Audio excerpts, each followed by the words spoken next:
अगं सानिका अगं कसली भारी दिसायला लागलीस. एक नंबर नजरच लागेल बघ तुला. आणि काय ग माझी भाऊजाई बनायला तयारच नव. आणि बघ आता मला वहिनी बोलायची सवय लाव काय. मी तुझी वहिनी होणार आहे. फोन आलाय मी आलोच काय.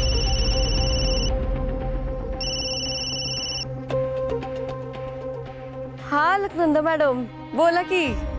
कसं चाललंय तिथं समद. इकडं तर माझ्या लग्नाची तयारी सुरू झालीये. अगं स्वीटी इथे शुभ आला होता. काय आणि काय केलं. हॅलो मॅडम फोनला पण आत्ताच बंद पडायचं होतं काय. इंद्राणी तुझा फोन दे लवकर. कशाला काय. अगं स्वीटी आता काय झालं. काय झालं ऐका हो आत्या.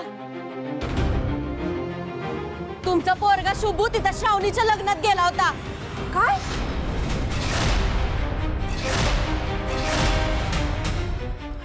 तिथं त्याने काही चुकीचं केलं नाही ना.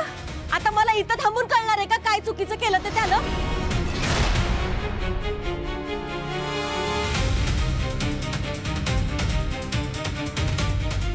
फोन करून बघतो. फोन दे इंद्रनील. अरे दे की.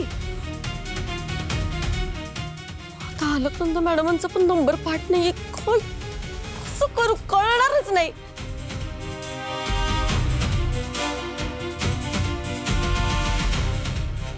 तुमच्या मुलाचं नाव शुभंकर आहे ना. होय. हो त्याला पोलिसांनी पकडून नेलंय. हा अहो सोशल मीडियावर व्हिडिओ आलाय हा बघा. शिक्षण मंत्र्यांच्या घरी जाऊन त्यांच्या मुलीच्या लग्नामध्ये बाधा आणल्यासाठी शुभंकर यांना अटक करण्यात आलेली आहे. शुभंकर तोच जो पहिला विश्वंभर राजे शिर्के यांचा असिस्टंट होता.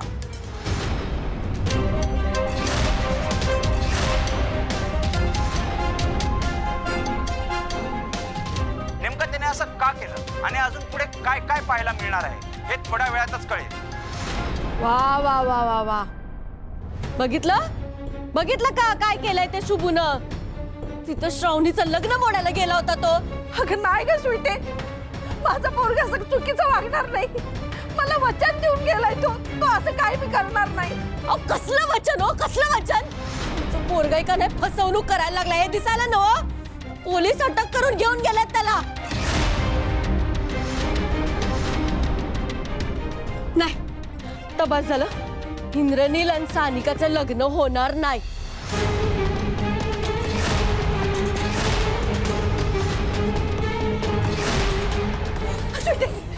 स्वीटी असं नको करू. मी तुझ्या पुढे भीक मागतो पण तू जाऊ नकोस. मी काय बी करून शुभू आणि तुझं लगीन लावून देईन. नाही मला काही ऐकायचंच नाहीये तुमचं. माझा तुमच्यावर अजिबात विश्वास नाहीये. तर शुभून तिथं काय केलं ते पण कळणं झालंय. माझं ठरलंय. स्वीटी नको ग. मी आत्ताच्या आत्ता पोलीस स्टेशनला जातो. तिथे काय झालंय बघतो. मला थोडा वेळ दे ना. आम्ही पोलीस चौकीत जातो आणि काही बी करून शुभूला सोडवून आणतो. चल कारभारने.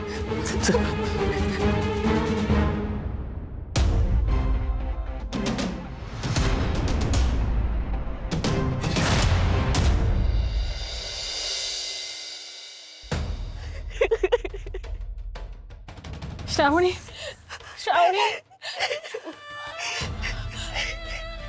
सावर ग स्वतःला. असं रडून कसं चालेल. श्रावणी ए बाळा हे बघा तू शांत हो. सगळं काही ठीक होईल. तू रडू नकोस. बघू श्रावणी नको ना रडूस. पण मला कळतच नाहीये शुभू इथे का आला. त्याला सगळं माहितीये ना तरी सुद्धा का मोडलं त्याने माझं लग्न.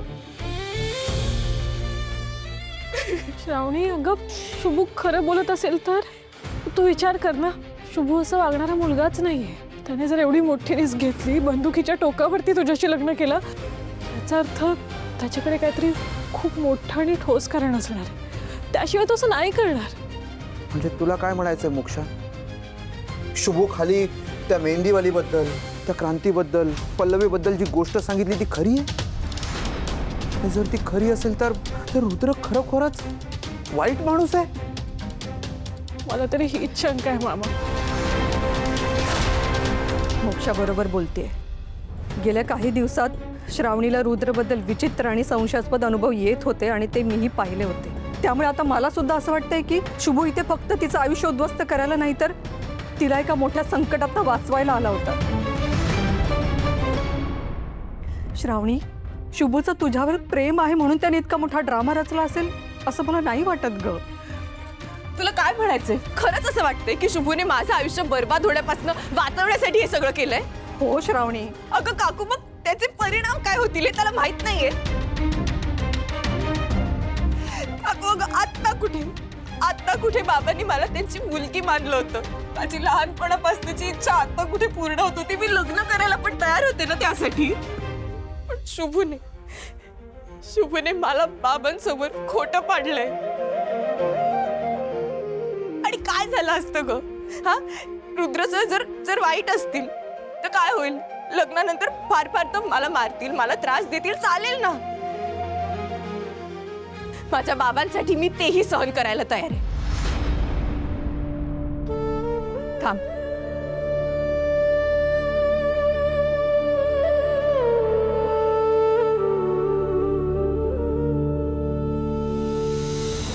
हे बघ, हे माहितीये काय आहे? माझ्या आईचं पत्र आहे. तिने माझ्यासाठी लिहून ठेवलेलं.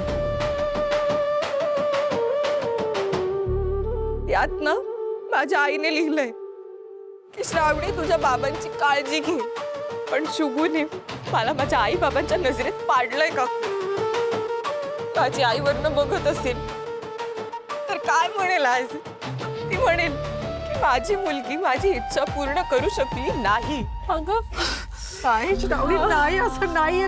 तू शांत हो ग. हे बघ, आई आपल्या मुलीवर कधीच रागवत नाही ग. नाही काकू, आज माझ्या बाबांपेक्षा माझ्यासाठी दुसरं कोणी आणि काही जास्त महत्वाचं नाही. शुभूने फक्त माझं लग्न नाही मोडलेलं, त्यांनी माझ्या आणि माझ्या बाबांच्या पवित्र नात्याचा खून केलाय. आणि ह्या केलेल्या पापासाठी मी त्याला ह्या जन्मात काय, पुढच्या 7 जन्मातही माफ करू शकणार नाहीये.